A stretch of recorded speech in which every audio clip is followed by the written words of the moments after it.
जय हिंद, नमस्कार फ्रेंड्स। ज्योति क्लासेस में आप सभी का एक बार फिर से स्वागत है। हेलो दोस्तों, कैसे हैं आप सभी? आई होप आप सभी बहुत ही अच्छे होंगे, स्वस्थ होंगे, स्टडी अपनी कंटिन्यू कर रहे होंगे। चलते हैं हमारी आज की मॉर्निंग की क्लास की तरफ।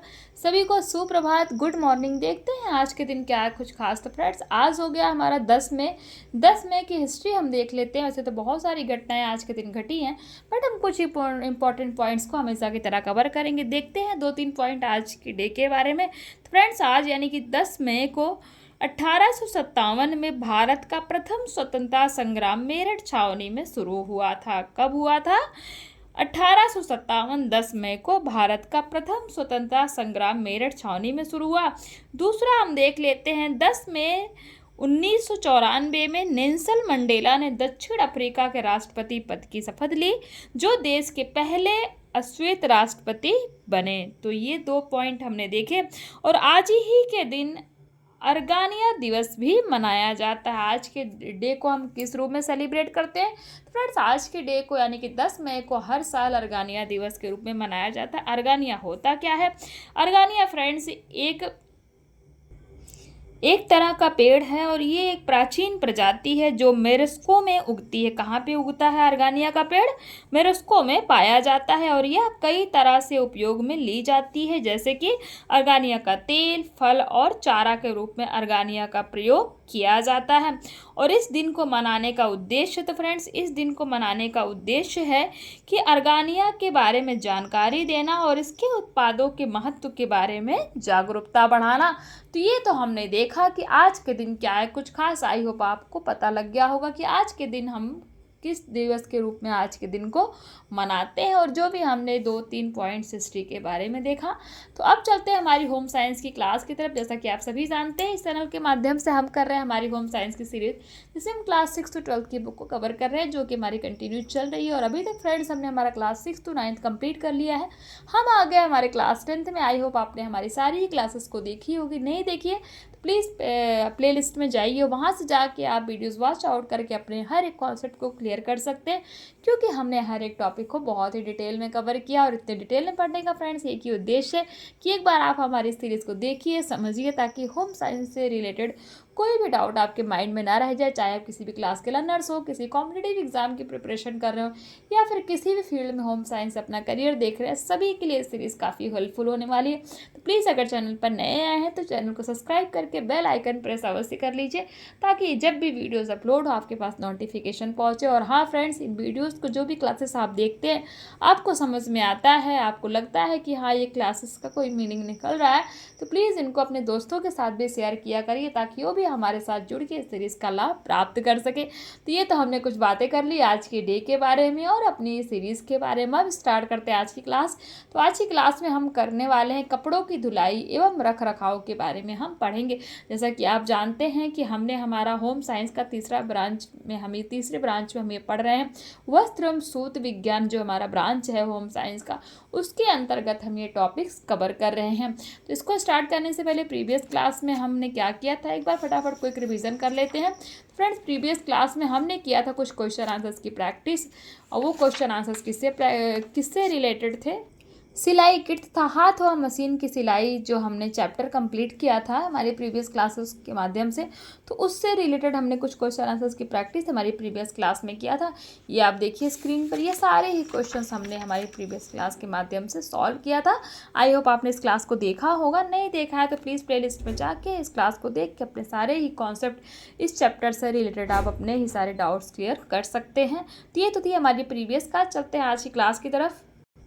देखते हैं कपड़ों की धुलाई एवं रख रखाव में बेसिकली हम पढ़ने क्या वाले हैं। इसमें हम देखेंगे वस्त्रों की धुलाई की आवश्यकता, घर पर वस्त्र धोने से क्या लाभ होते हैं, वस्त्रों को धोने से पूरे ध्यान रखने योग्य बातें, वस्त्रों से दाग धब्बे किस तरह से छुड़ाया जा सकता है ये भी हम देखेंगे, दाग धब्बे छुड़ाने की प्रमुख विधियों के बारे में जानेंगे, वस्त्र धुलाई के लिए आवश्यक कौन कौन सी सामग्री होती है वो भी हम पढ़ने वाले हैं, वस्त्र धुलाई की विभिन्न विधियाँ देखेंगे, किन किन विधियों से आप वस्त्रों की धुलाई कर सकते हैं, विभिन्न प्रकार के वस्त्रों की धुलाई यानी कि रेशमी कपड़ों की धुलाई किस तरीके से की जाती है, कॉटन कपड़े की, नायलॉन कपड़े की, यानी कि जो विभिन्न तरह के वस्त्र होते हैं उनकी धुलाइयों के बारे में हम देखेंगे। विभिन्न प्रकार के वस्त्रों की धुलाई हो गया। कलफ लगाना क्या होता है और कलफ किस तरह के कपड़े पर लगाया जाता है ये भी हम इसमें देखेंगे।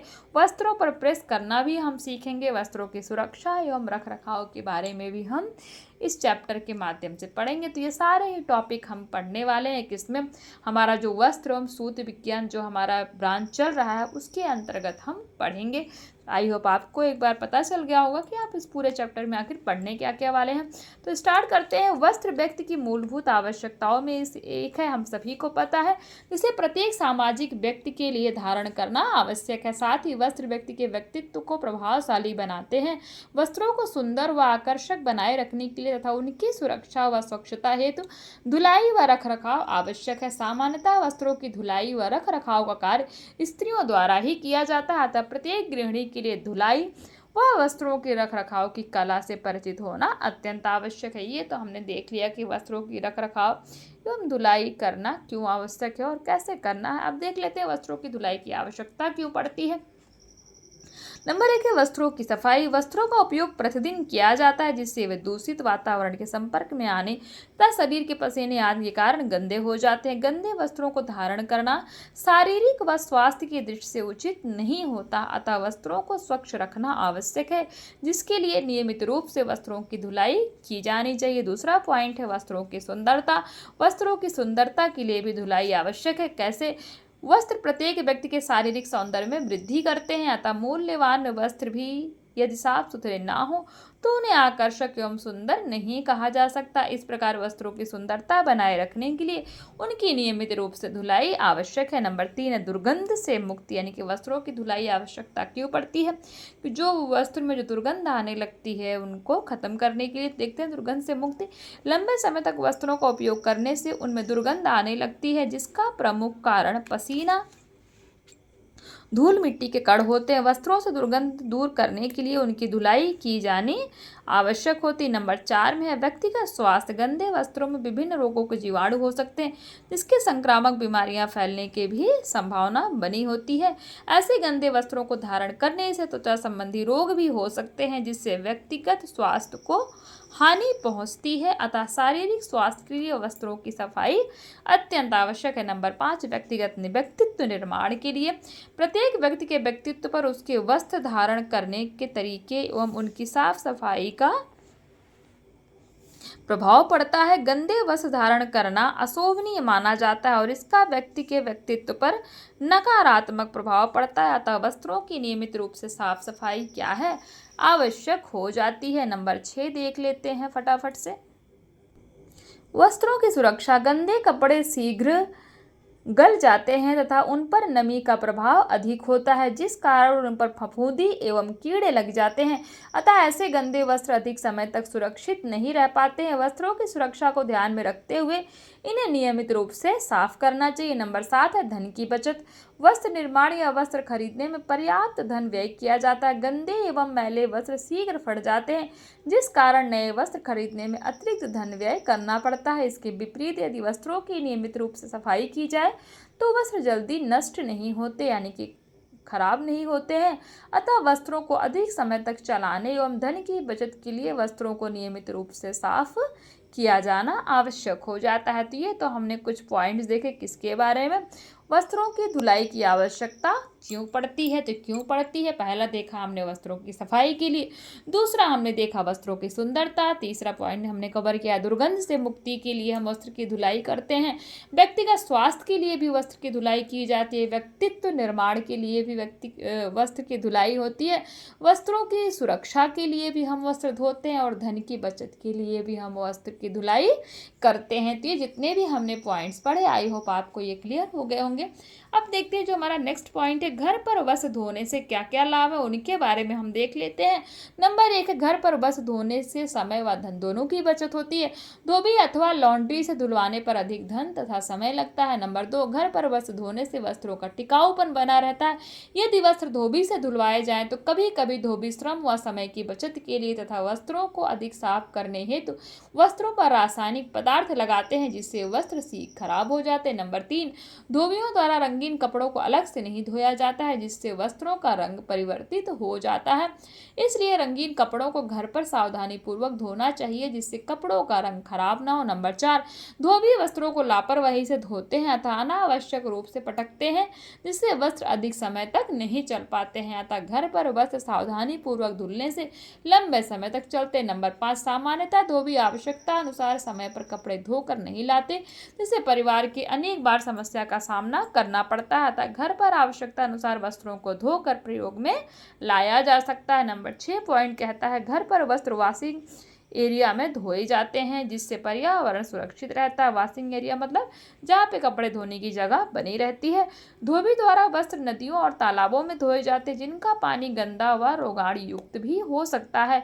इस प्रकार वस्त्रों के संक्रमित होने की आशंका बनी रहती है। साथ ही नदियों और तालाबों में वस्त्र धोने से पर्यावरण प्रदूषित होता है। नंबर 7, धोबी हमारे कपड़ों के साथ अन्य परिवारों के अथवा अस्पतालों के भर्ती रोगियों के गंदे कपड़ों को वस्त्रों को एक ही भट्टी में डालकर धोते हैं जिससे संक्रामक रोग होने की संभावना रहती है। घर पर कपड़े धोने से किसी भी प्रकार के संक्रमण की आशंका नहीं रहती क्योंकि घर पर बीमार व्यक्ति तथा स्वस्थ व्यक्ति के वस्त्र अलग अलग धोए जाते हैं अतः घर पर वस्त्र धोना स्वास्थ्य के लिए लाभप्रद है। 8वां पॉइंट कहता है धोबी सभी परिवार के वस्त्रों को एक साथ धोते हैं जिससे वस्त्रों के खोने एवं बदल जाने का भय बना रहता है।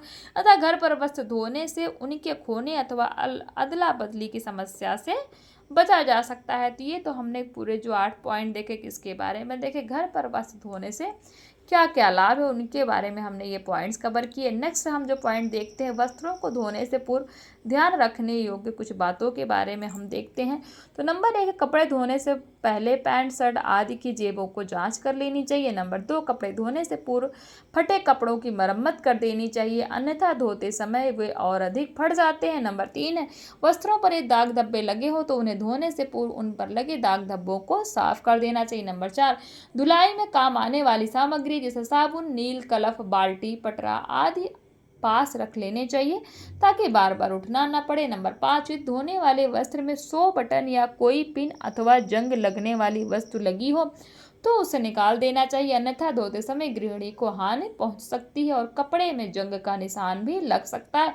नंबर 6 है रंगीन और सफ़ेद कपड़ों को कभी भी एक साथ नहीं भिगोना चाहिए क्योंकि रंग छोड़ने वाले रंगीन कपड़े सफ़ेद कपड़ों पर दाग छोड़ देते हैं। नंबर 7, यदि घर पर कोई रोगी हो तो उसके वस्त्र अलग से धोने चाहिए इससे अन्य कपड़ों में संक्रमण की आशंका नहीं रहती। रोगी के वस्त्रों को निसंक्रमित करना आवश्यक होता है। नंबर 8, ऊनी व रेशमी वस्त्रों को ब्रश से रगड़कर नहीं धोना चाहिए।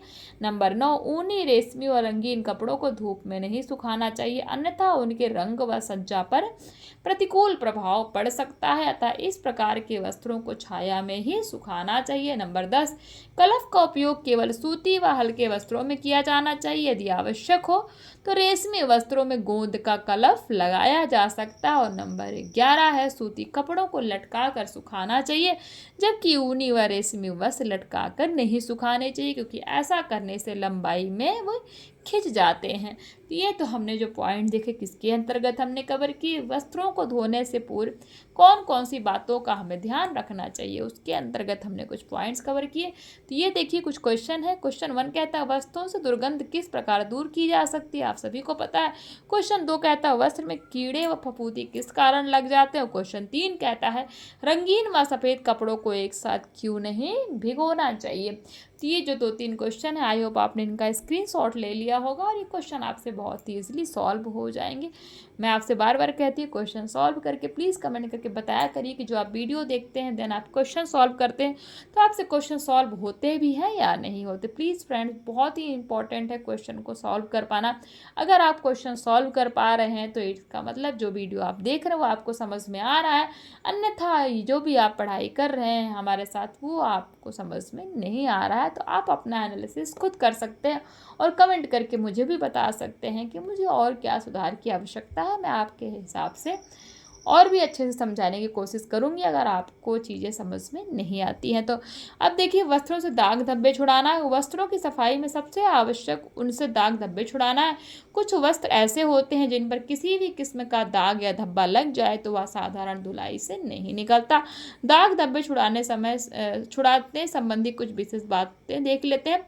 जब कभी भी किसी प्रकार के दाग धब्बे वस्त्रों इत्यादि पर लग जाएं तो उन्हें छुड़ाने में कुछ सावधानियां बरतनी चाहिए। नंबर 1, जब भी किसी वस्त्र पर दाग धब्बे लग जाएं तो उन्हें तत्काल ही छुड़ाने का प्रयास करें। बाद में सूख जाने पर उन्हें छुड़ाने में कठिनाई का सामना करना पड़ता है।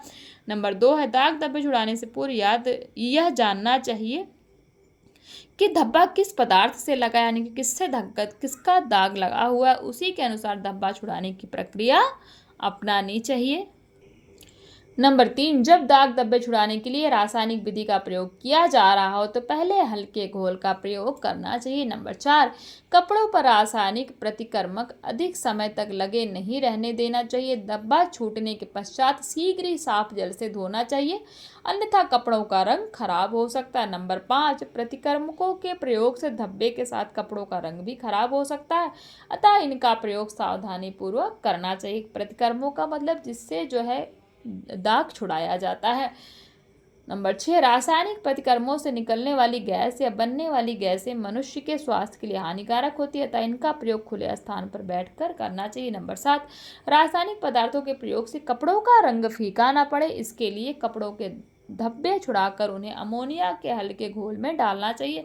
नंबर 8 है, दाग धब्बे छुड़ाने में प्रयोग किए जाने वाले रासायनिक पदार्थ ज्वलनशील होते हैं, अतः यह ध्यान रखना चाहिए कि आसपास कोई जलती हुई मोमबत्ती या अंगीठी नहीं रखी हो। तो ये तो हमने कुछ पॉइंट्स देखे किसके अंतर्गत, दाग धब्बे छुड़ाते समय कुछ विशेष बातों का हमें ध्यान रखना चाहिए, उसके अंतर्गत हमने ये पॉइंट कवर किए।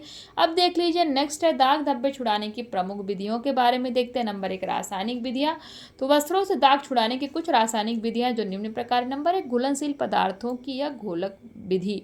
घुलनशील पदार्थों की या घोलक विधि, ये कौन सी विधि है, रासायनिक विधि के अंतर्गत आती। देखते ये है क्या। इस विधि में दाग धब्बों के छुड़ाने के लिए घोल पदार्थ का प्रयोग करते हैं।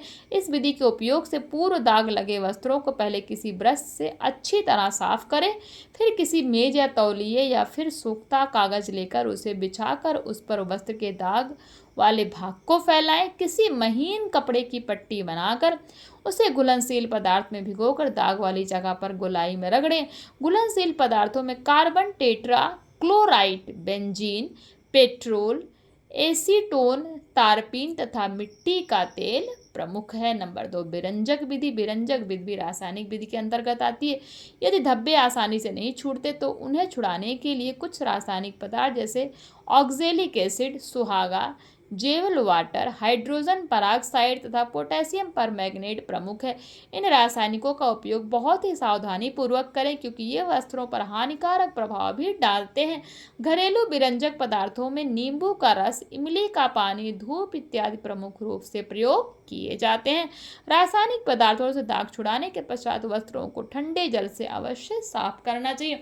नंबर 3 है, चूसक या अवशोषक विधि। आपसे क्वेश्चन पूछ लिया गया, चूसक या अवशोषक विधि किस विधि के अंतर्गत आती है, तो ये रासायनिक विधि के अंतर्गत आती है। देखते हैं चूसक या अवशोषक विधि क्या होती है। इस विधि का प्रयोग प्रायः रेशमी वस्त्रों के दाग धब्बे छुड़ाने के लिए किया जाता है। रेशमी वस्त्रों से दाग धब्बे हटाने के लिए मुख्यतः चौक, टेल्कम पाउडर, मैदा तथा पिसी हुई खड़िया का प्रयोग किया जाता है। इन पदार्थों को सर्वप्रथम घोल बनाकर दाग वाले स्थान पर लगाएं। कुछ समय पश्चात पुनः उस स्थान को झाड़कर साफ करना चाहिए। इस प्रकार यह पदार्थ चिकनाई वाले पदार्थ को स्वयं अवशोषित में सोख लेता है, अवशोषित कर कपड़े को दाग रहित बना देता है। इन विधियों के अतिरिक्त वस्त्रों को विलयन वाले पदार्थों में डुबोकर या भाप के द्वारा दाग धब्बे हटाए जा सकते हैं। तो ये तो हमने 3 तरह की विधियां देखी किसके अंतर्गत, रासायनिक विधि। रासायनिक विधि में हमने कौन कौन सी देखी। नंबर 1 देखा घुलनशील पदार्थों की या घोलक विधि, नंबर 2 विरंजक विधि और नंबर 3 चूसक या अवशोषक विधि। ये जो तीनों विधियां हमने देखी किस विधि के अंतर्गत आता है, तो रासायनिक विधि के अंतर्गत आता है। तो ये आज की क्लास को फ्रेंड्स हम यहीं तक करते हैं। नेक्स्ट क्लास में स्टार्ट करेंगे हम प्रमुख घरेलू विधियां हम देखेंगे। यहाँ से हम अपनी नेक्स्ट क्लास स्टार्ट करेंगे। आई होप आज की क्लास आपको समझ में आई होगी। आपके कॉन्सेप्ट क्लियर हुए होंगे। मैंने पूरा का पूरा प्रयास किया है कि आपके हर एक कॉन्सेप्ट को क्लियर कराया जाए। फिर भी कोई डाउट रह जाता है तो प्लीज़ कमेंट के माध्यम से अवश्य पूछा करिए। आपके हर डाउट का प्रयास लेने का, हर डाउट को लेने का मैं पूरा का पूरा प्रयास करूँगी। तो प्लीज़ फ्रेंड्स, अगर क्लासेस अच्छी लग रही हैं तो कमेंट करके बताइए, अपनी राय भी हमें दिया करिए, क्योंकि आपकी हर एक राय हमारे लिए बहुत ही इंपॉर्टेंट है। तो मिलते हैं हमारी नेक्स्ट क्लास में, तब तक के लिए जय हिंद, नमस्कार। हंसते रहिए, मुस्कुराते रहिए, एक दूसरे की हेल्प करते रहिए। धन्यवाद।